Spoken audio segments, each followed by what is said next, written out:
Bilin si Madam diha.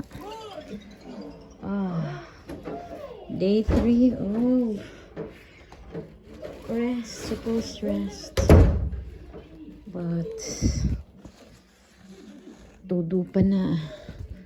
Dinhi kay medyo na clean out na. Oh. So today is Wednesday, so Laba Day. It's already, what time is it?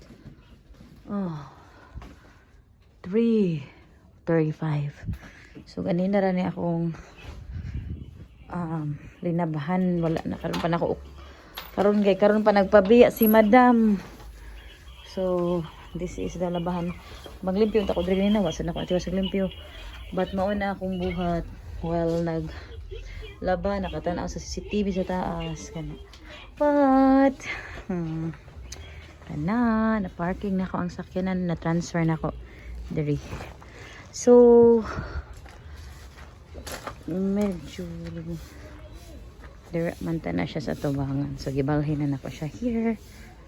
And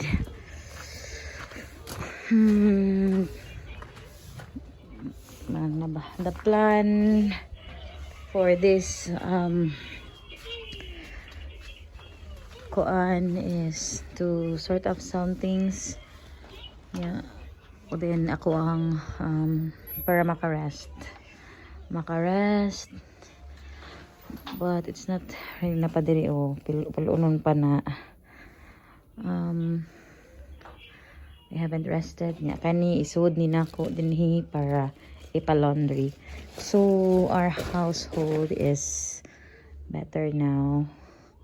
So nanami rhythm on how to do things. So the laundry kanang mga dagko kay ipa-laundry namo, ang mga gagmay mo ray labhan.